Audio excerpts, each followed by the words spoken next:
Good evening, friends. How are you all? Welcome to my YouTube channel Progress Center for Languages. I hope that you all would be happy.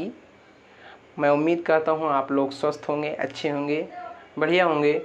और आज मैं आपको box number 5 means past continuous tense के fair sentences बताऊंगा और उसके साथ ही साथ मैं आपको फ्रेजल वर्ब जो उसमें फेयर सेंटेंसेस में जो फ्रेजल वर्ब यूज़ की जाएगी उसको मैं भी आपको बताऊंगा। ठीक है, तो मेरे चैनल में जुड़ने के लिए बहुत बहुत धन्यवाद, बहुत बहुत साधुवाद।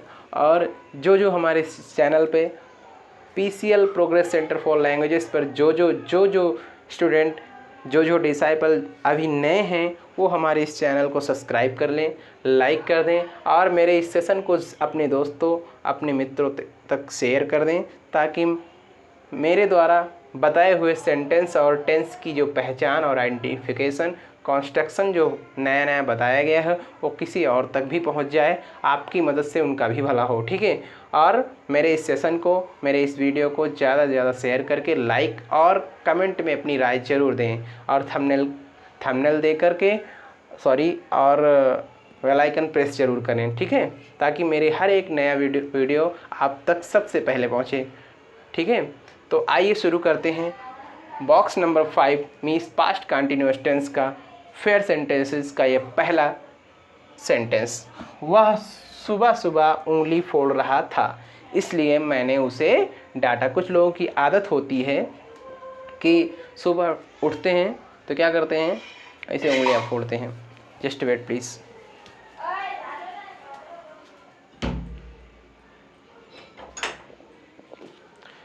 कुछ लोगों की आदत होती है जो सुबह सुबह उठ करके अपनी उंगलियां फोड़ने लगते हैं, तो उसके लिए वही बोला गया है कि वह सुबह सुबह उंगली फोड़ रहा था इसलिए मैंने उसे डांटा। He was cracking his fingers. He was cracking his fingers in the morning. That's why I scolded him. He was cracking his fingers in the morning. That's why I scolded him. Got it? Note it down, please. And next, मेरी माँ कल छत पर लेटने ही जा रही थी कि अचानक बारिश होने लगी।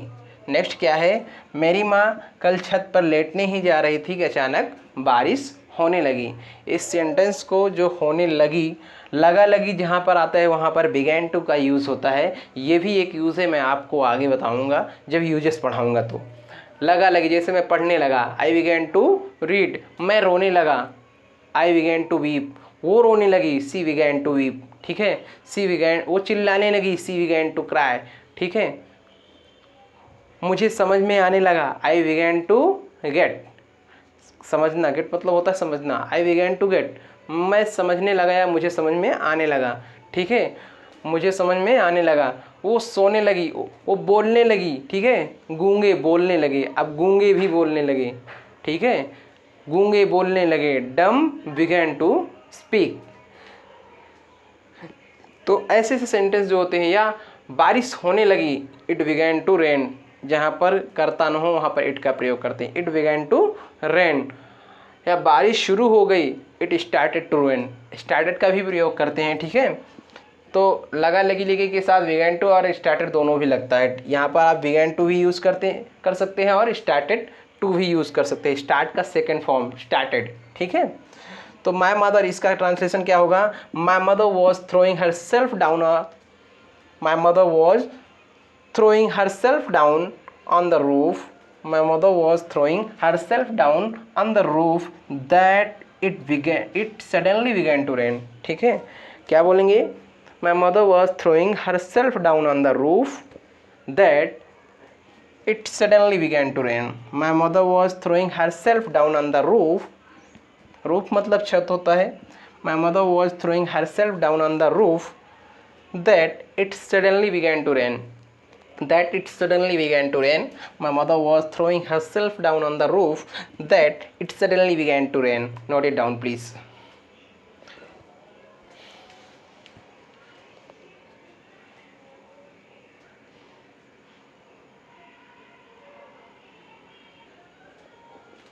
Next, have you all written down this statement? Have you all written down this statement? Yes, okay. Next, वे हमें अपना परिचय दे रहे थे। वे हमें अपना परिचय दे रहे थे। थर्ड नंबर क्या है? वे हमें अपना परिचय दे रहे थे।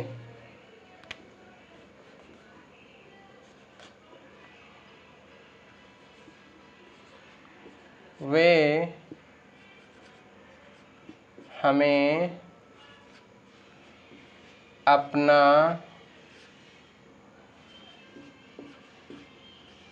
परिचय दे रहे थे। वे हमें अपना परिचय दे रहे थे। So what will be? दे वा, इसको वर बोलते हैं, वर नहीं बोलते, इसको हम क्या बोलते हैं? वा। क्या बोलते हैं? जब भी हमने बताया था एक्सेप्शन में, जब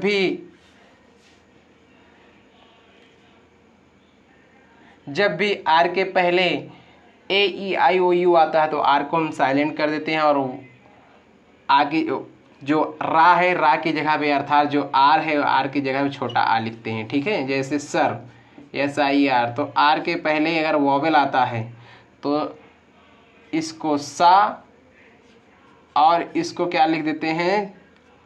इसको छोटा आ लिख देते हैं। इसलिए हम क्या पढ़ेंगे? इसको सा, ना कि सर। ठीक है, सर को क्या पढ़ेंगे? सा। इसलिए देखो, तो जब भी स्टेज शो होता है इंडियन आइडल में या किसी मूवी में, तो लोग सर नहीं बोलते हैं, एक्सक्यूज मी सा बोलते हैं, एक्सक्यूज मी सा। ठीक है, ना कि एक्सक्यूज मी सर। सर नहीं बोलते। अगर आप सर बोलेंगी तो कभी भी आप फ्लुएंटली इंग्लिश नहीं बोल पाएंगे। फ्लुएंट इंग्लिश कभी नहीं बोल, धारा प्रवाह इंग्लिश बोलने के लिए आपको आर को साइलेंट करना ही होगा। Got it? तो दे वर introducing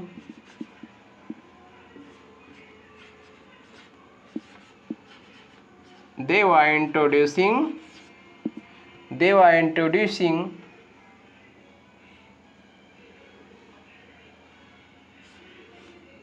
were introducing their self to us.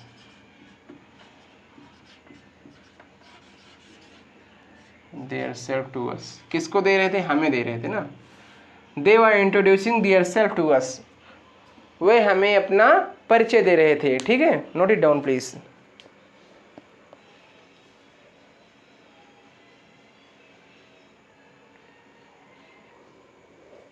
कल तुम मुझे धमकी क्यों दे रहे थे?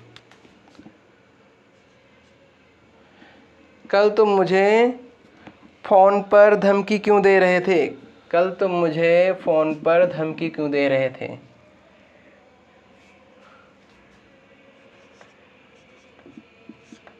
कल तुम मुझे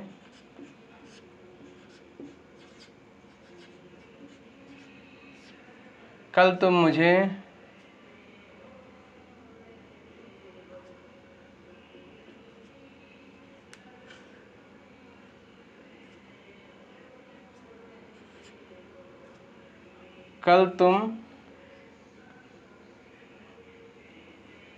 कल तुम मुझे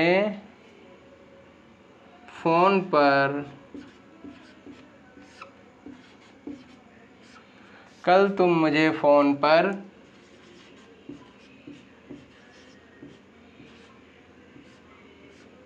धमकी क्यों दे रहे थे?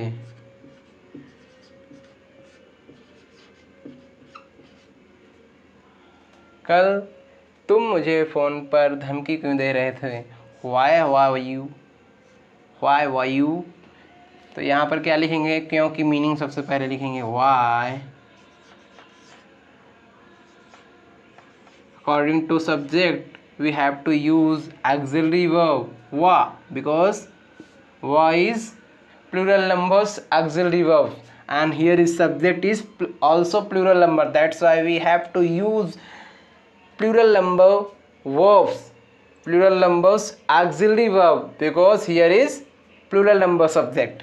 Note it down please. Got it? Why were you Why were you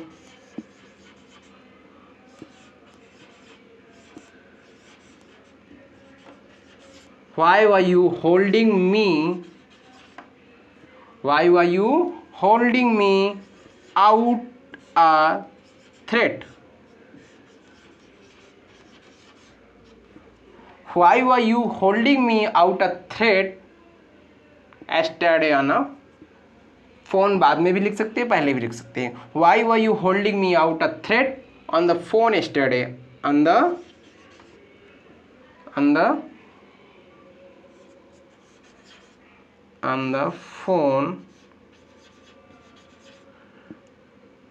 phone yesterday.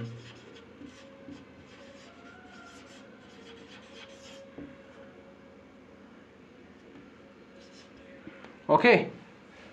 Why were you holding me out a threat on the phone yesterday? Why were you holding me out a why were you holding me out a threat on the phone yesterday? Okay. Why were you holding me out a threat on the phone yesterday? Okay, note it down please.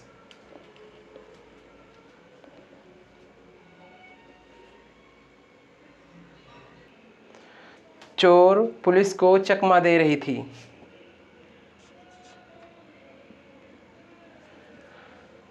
ऊपर लिखते हैं, ठीक है. Have you all written down this statement? Okay. May I remove this statement? Okay.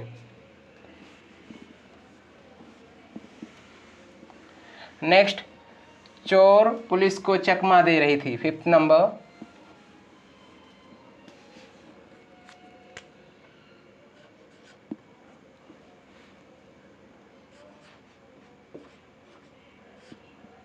चोर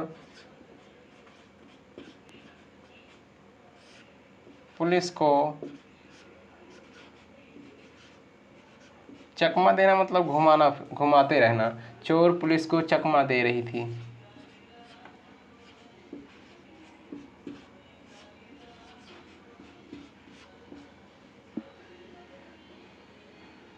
चोर police को चकमा दे रही थी. The thief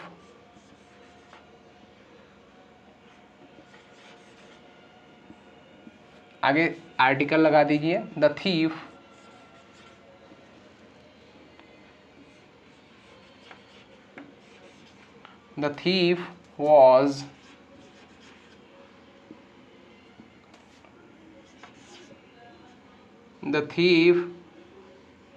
was giving the slip. The thief was giving the slip.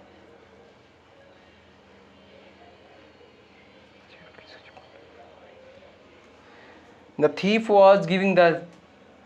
was giving the slip to the police.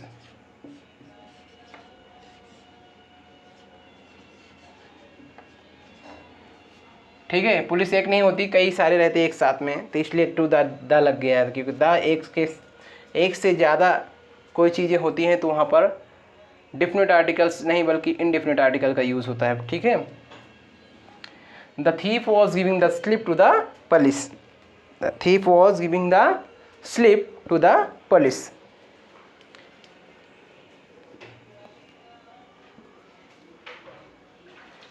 Okay.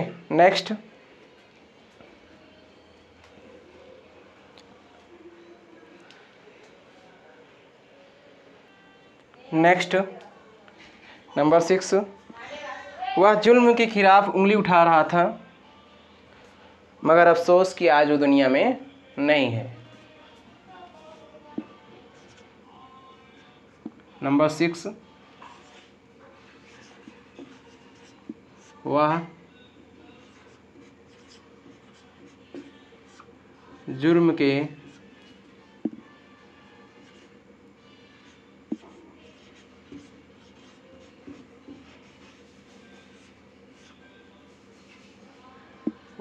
के खिलाफ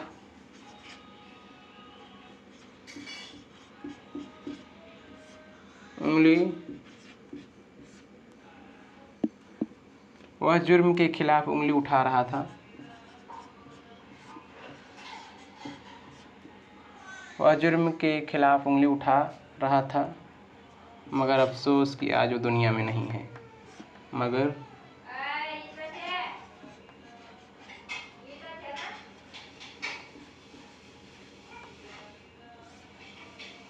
मगर अफसोस कि आज वो दुनिया में नहीं है। मगर अफसोस कि आज वह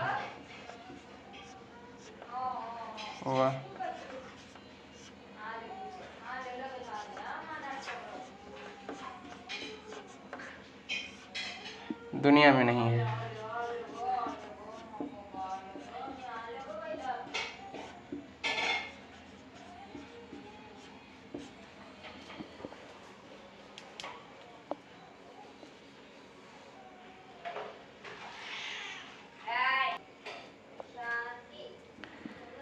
He was giving slight। वह जुर्म के खिलाफ उंगली उठा रहा था, मगर अफसोस कि आज वह दुनिया में नहीं है। He was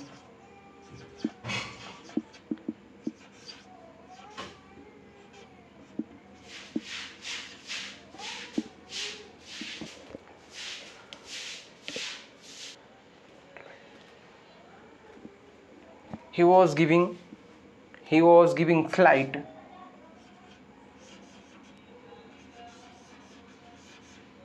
He was giving slight hurt।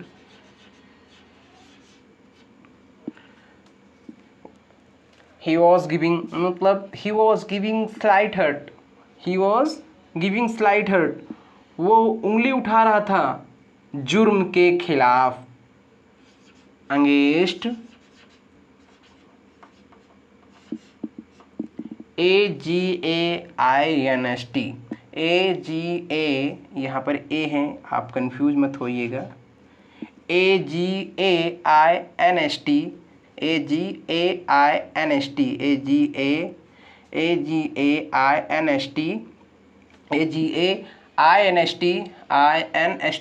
Against crime. ठीक है। He was giving slight hurt against crime, but it's pity। मतलब बड़े दुख की बात है। इसका मतलब होता है but it's pity, मगर अफसोस। but it's pity मतलब मगर अफसोस, but it's pity मगर अफसोस। He is not alive in the world। He is not alive। आप सिर्फ alive इतना भी लिख देंगे तब भी इसका अर्थ निकलेगा। इन द वर्ल्ड नहीं लगाएंगे तो भी काम चल जाएगा, लेकिन आप लिख लीजिए क्योंकि हिंदी में तो लिखा ही है। He is not alive मगर वो जीवित नहीं, मगर अफसोस कि वो आज जीवित नहीं, ऐसा भी बोल सकते हैं। और आगे इन द वर्ल्ड भी लगा सकते हैं। He is not alive in the world भी लगा सकते हैं, in the world।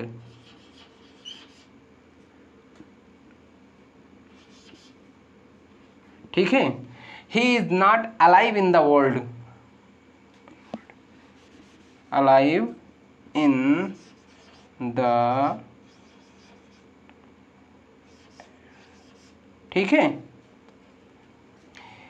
He was giving slight hurt against crime, but it's pity। He was giving slight hurt against crime, but it's pity he is not alive in the world। Means वो जुर्म के खिलाफ हमेशा उंगली उठा रहा था। वो जुर्म के खिलाफ हमेशा उंगली उठा रहा था, मगर अफसोस कि आज दुनिया में नहीं है। He was giving slight hurt against crime। He was giving slight hurt against crime, but it's pity he is not alive in the world। He was giving slight hurt against crime, but it's pity he is not alive in the world। वो जुर्म के खिलाफ हमेशा उंगली उठा रहा था, मगर अफसोस कि आज वो दुनिया में नहीं। He was giving slight hurt against crime, but it's pity he is not alive in the world. Please note it down. So अब आपको इसकी फेयर सेंटेंसेस लिख के बाद इसका जो फ्रेजल वर्ब है वो लिखाएंगे, ठीक है। Please note it down and after your writing, आपके लिखने के बाद I will just make you right again the phrasal verb of this sentences, the phrasal verb of this sentences. Note it down please.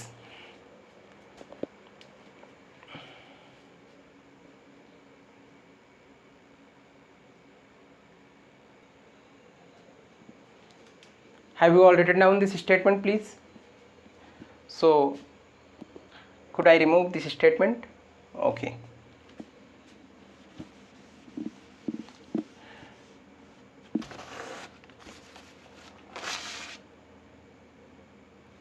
Now you have to write down the phrasal verb. Now you have to write down the phrasal verb of these sentences. इसका जो है phrasal verb लिख लीजिए, ठीक है। इस sentence का phrasal verb क्या है, ठीक है।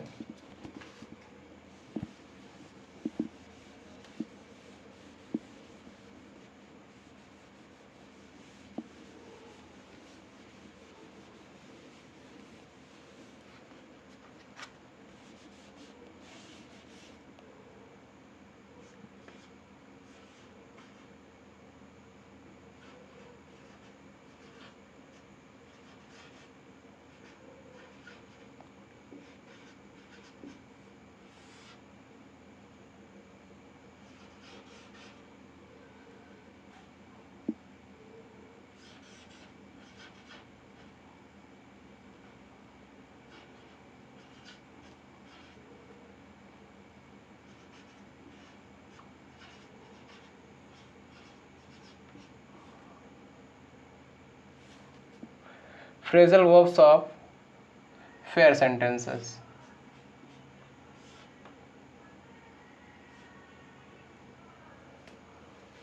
Phrasal verbs of fair sentences, ठीक है।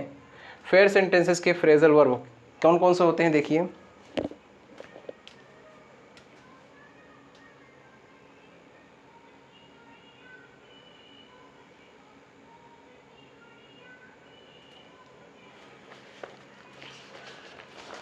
उंगली फोड़ना, फर्स्ट क्या है, उंगली फोड़ना।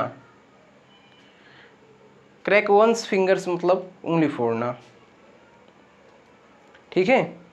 क्या है भाई,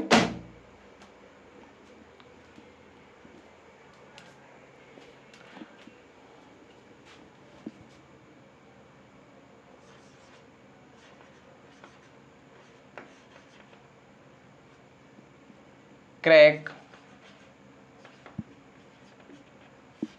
वंस फिंगर, जो जिसकी उंगली फोड़ेगा, जो उंगली फोड़ेगा, जिसकी जो उंगली फोड़ेगा, अर्थात जो बंदा उंगली फोड़ेगा, अपनी फोड़े अथवा किसी और को फोड़े, वही वंस के स्थान पे लगेगा, ठीक है। क्रैक वंस फिंगर्स मतलब होता है उंगली फोड़ना। क्रैक वंस फिंगर्स मतलब होता है, क्रैक वंस फिंगर्स मतलब उंगली फोड़ना। क्रैक वंस फिंगर मतलब होता है, क्रैक वंस फिंगर्स मतलब होता है उंगली फोड़ना, ठीक है। क्रैक मतलब तोड़ना नहीं होगा यहाँ पर, क्रैक का अर्थ होगा फोड़ना। जैसे ऐसा बोलते नहीं, ऐसा सुबह सुबह करते हैं, दो ये खराब होता है। क्रैक वंस फिंगर्स मतलब होता है उंगली फोड़ना। बहुत ही इंपॉर्टेंट मीनिंग है आपके लिए, जानते रहिए। क्रैक वंस फिंगर्स मतलब होता है उंगली फोड़ना। प्लीज़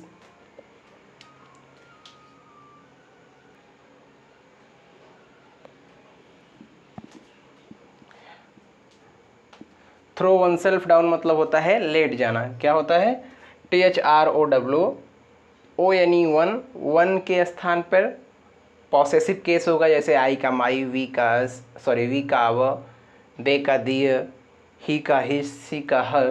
तो पॉसेसिव केस होगा, पॉसेसिव केस के साथ सेल्फ जुड़ जाएगा। जैसे आई का माई सेल्फ, दे का दियर सेल्फ, वी का आवर सेल्फ, सी का हर सेल्फ, ही का हर हिमसेल्फ, ठीक है। तो वही माई सेल्फ जुड़ेगा, ठीक है, मतलब पॉसेसिव केस जुड़ेगा, ठीक है। दे का दियर सेल्फ, आई का माई सेल्फ, ठीक है, ही का हिमसेल्फ, ठीक है, हिज सेल्फ नहीं लगेगा यहाँ पर, ठीक है। तो थ्रो वन सेल्फ डाउन मतलब लेट जाना, okay. Next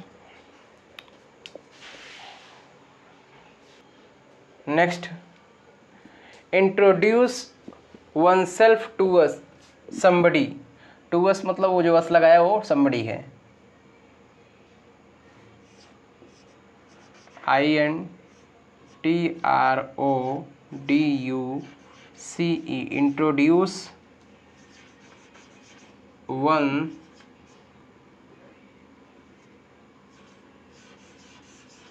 self to somebody. Introduce oneself to somebody, somebody मतलब जिसको आप देंगे, जिसे आप परिचय देंगे वही समबडी की जगह पर लगेगा। और जो परिचय सब्जेक्ट देता रहेगा, यानी ही देता रहेगा तो हिज सेल्फ, ही देता रहेगा तो हिम सेल्फ, सी देता रहेगा तो हर सेल्फ, मैं देता रहूँगा माई सेल्फ, जिसको दूंगा सामने वाले को दूंगा राम को तो टू राम, अगर मोहन को दूंगा टू मोहन, उसे दूंगा टू हिम, ठीक है। यानी सब्जेक्ट के जगह पे ऑब्जेक्टिव केस लगेगा और वंस के जगह पे पॉसेसिव केस लगेगा, ठीक है। I am just introducing myself to Radha, ठीक है, मैं राधा को दे रहा हूँ अपना इंट्रोड्यूस, तो यहाँ पर समबडी की जगह पे राधा हो गए, ठीक है। Introduce oneself to somebody मतलब किसी को अपना परिचय देना, किसी को अपना परिचय देना, किसी को अपना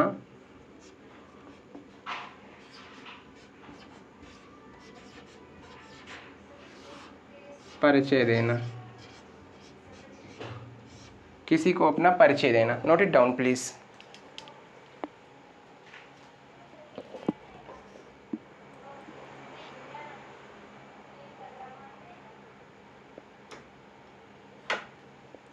किसी को अपना परिचय देना। So, have you all taken down this statement? Have you all taken down this statement? May I remove this statement? Okay. Next, किसी को धमकी देना, किसी को धमकी देना क्या होगा भाई? किसी को धमकी देना,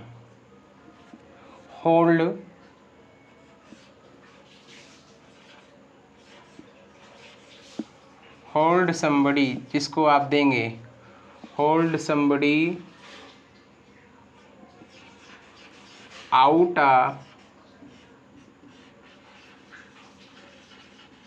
threat, hold somebody out a threat one self, hold somebody out a threat one self, ठीक है। क्या रहेगा? मतलब जिसको आप देंगे, ठीक है। Hold somebody out a threat मतलब किसी को धमकी देना, hold somebody out a threat मतलब किसी को धमकी देना।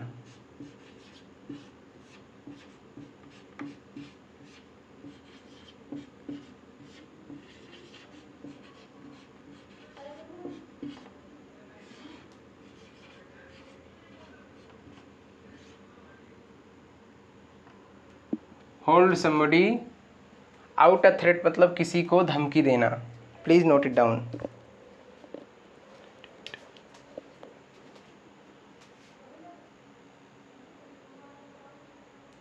Hold somebody out a threat मतलब किसी को धमकी देना।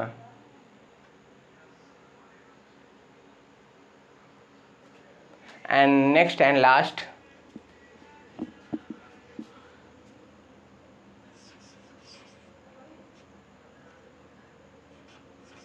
Give the slip,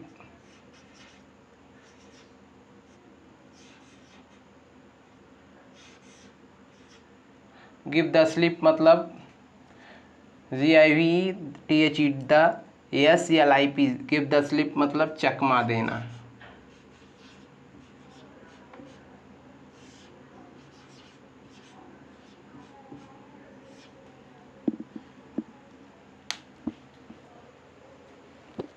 So any problem, any confusion, any problem, any confusion, should I go? So thanks for attending my class. Have a good night. जय हिंद, जय भारत।